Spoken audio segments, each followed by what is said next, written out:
Today I will discuss the 6 articles of faith in Islam.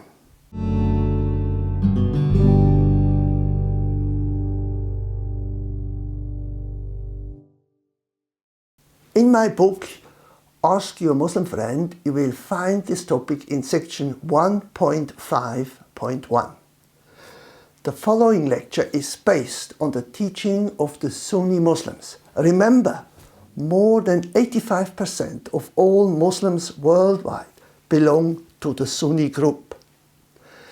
It is essential to differentiate between the 6 articles of faith and the 5 duties of Islam. In my talks with Muslims, I have discovered that many Muslims mix these articles of faith with their duties, which are also called the 5 pillars. Islam has a classification of what its followers should believe and do. The teaching of faith, in Arabic Iman, comprises 6 articles, and the practice, Deen, contains 5 duties. Allah expects humans to acknowledge Him in His greatness and majesty, and to submit to and obey Him. Thus, Allah governs all aspects of individual and corporate living. Now, we will look at the following. What is the significance of these 6 articles of faith? Which of these articles are the more important ones for Muslims? Why do many Muslims have in general little knowledge about these articles of faith? Why are there 99 names of Allah? And why are in some of the articles man against woman favored? How is Allah and Muhammad viewed in these articles? 5 of the 6 articles of faith are mentioned in Surah 2, verse 177. The beginning of this verse is as follows. It says, "It is not righteousness that ye turns your faces towards east or west, but it is righteousness to believe in Allah, the last day, the angels, and the book, and the messengers." First, Muslims must believe in Allah. The doctrine is called Tawhid and says that there is only one true deity and there is no other gods besides Him. This is expressed strongly also in Surah 112. It says there, "He is Allah, the one and only, the eternal absolute. He begetteth, nor is He begotten, and there is none like unto Him. Allah is almighty and omniscient." In Surah 20, verse 8, it also says, "Allah, there is no God but He. To Him belong the most beautiful names." According to tradition, Allah has 99 names, such as the Beneficent, the Merciful, the King, the Most Sacred, the Source of Peace, the Infuser of Faith, the Preserver of Safety, Almighty, and so on. The question we can ask is, why are there just 99 names? Some Muslims claim that there are actually 100 names. One Muslim in Tunisia, for instance, told me that Allah has entrusted the 100th name only to the camel. So many Muslims have tried to elicit this most precious name from the camel, but so far the camel appears to be loyal to Allah and has kept the secret name. I sometimes have challenged the Muslims and told that the 100th name might be the name mostly said in the New Testament, where God is addressed as Father. This name is indeed missing in Islam, since it expresses an intimate relationship between people and God. Why do you think that there are only 99 and not 100 names of Allah? What do you think is the 100th name of Allah? What have Muslims told you about this? Please write your thoughts and experience below in the comment section. Second, Muslim must believe in angels, called in Arabic malak or plural malaika. There are many unknown angels who exist, but among them are 4 angels. Gabriel, who is the bearer of the revelation, Michael, who is the guardian angel, Israfil, who will announce the last judgment, and Israel, who is the angel of death. The devil is a fallen angel, also called Satan or Shaitan. In Islam, there are more spiritual beings, such as the jinn. These are beings that have a status between the angels and humans and are either good or bad. Other angels have different functions. For instance, 2 are assigned to each human recording the bad and good deeds. Muslims have told me that they believe that one angel sits on the right shoulder, reporting the good deeds, and the other sits on the left shoulder, reporting the bad deeds. 2 other angels, Munkar and Nakir, there are Muslims who give these 2 angels other names. These are the angels of interrogation, asking each Muslim after death 4 examining questions. Some Muslims believe only the first 3 will be asked. The answers will decide his immediate future fate. The questions are: who is your God? What is your religion? Who is your prophet? And what is your direction of prayer? The believer must give the correct answer, which are Allah, Islam, Muhammad, and Mecca. When he can give these correct answers, then he is left alone. But for wrong answers, he will be tormented. I have observed that this connotation is causing much concern among Muslim people. Some have expressed to me their deep fear that if they might, for some reasons, be unable to remember the right answers, they will be tormented and, even worse, as a further punishment, not be allowed to enter paradise. The third article is about the belief in the books of Allah. Muslims believe that Allah has sent many revelations via various prophets throughout history. Some of the writings are mentioned in the Quran, the pages of Abraham, which are considered as lost.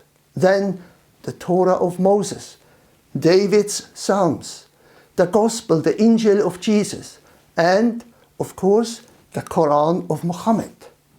According to Muslim perception, the Torah, the Psalms, and the Gospel have been changed by Christians and Jews. Muslims believe that only the Quran, as the final revelation, word of Allah, remains perfect and is authentic and thus superior to all other books. To this belief, the following can be said. What evidence do the Muslims have that the text of the Bible has been changed?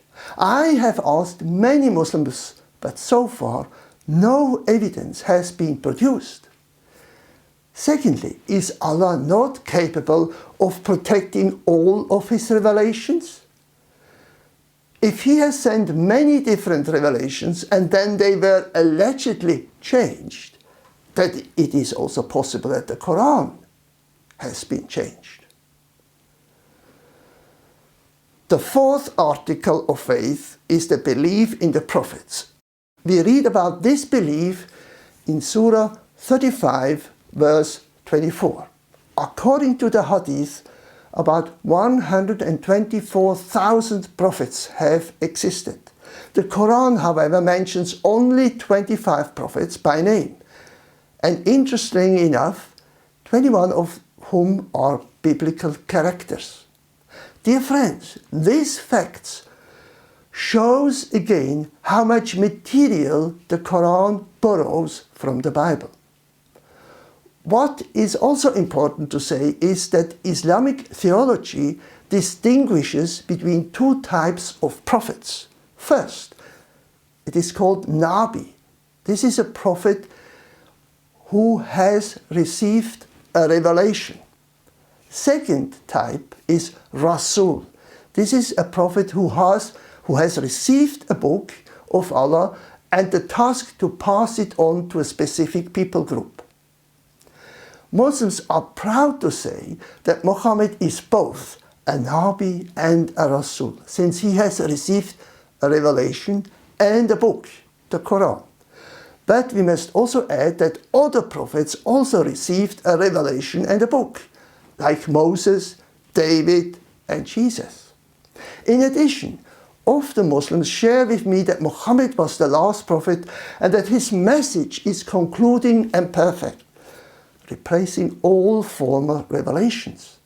However, we know from history that different religious groups claim that new prophets came after Muhammad, such as the Ahmadiyya group, who claimed that in the year 1835, a greater prophet than Muhammad came.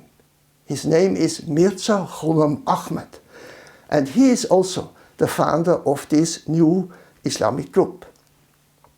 The next and fifth belief is the last day. We read in the Quran about this in Surah 2, verse 62, chapter 4, verses 55 to 57, and Surah 56, verse 50.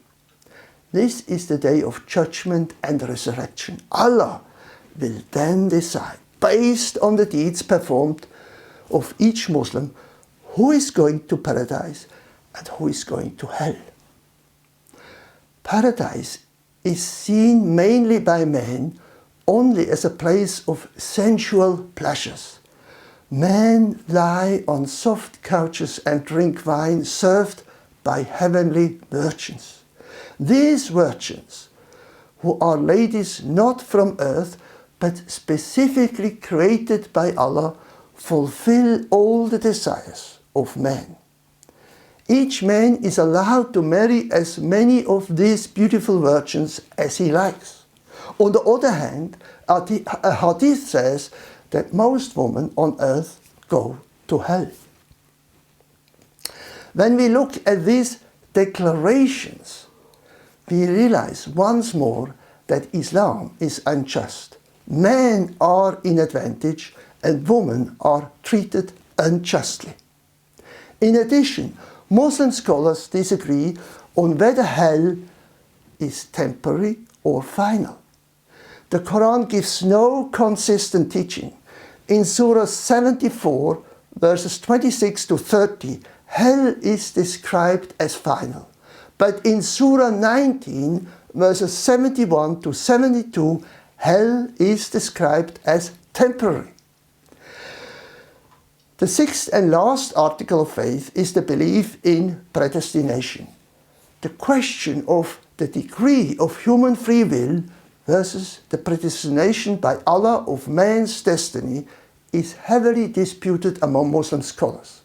The Quran teaches an all-embracing Allah who determines all events in the world. Islam, which means submission, is the primary virtue of pious Muslims, and the saying, Inshallah, if Allah is willing, confirms this connotation. The question arises of how just Allah is when on the one hand He holds humans accountable for their trespasses, and on the other hand everything appears to be determined by Allah and humans have no free will. The Quran teaches in Surah 5, verse 18, and Surah 14, verse 4, and Surah 16, verse 93, that man has no choice in determining his life. It says there, Allah leads astray whom He pleases, and He guides whom He wills. But you will surely have to account for all your action. He sends whom He will astray, He forgives whom He pleases, and He punishes whom He pleases.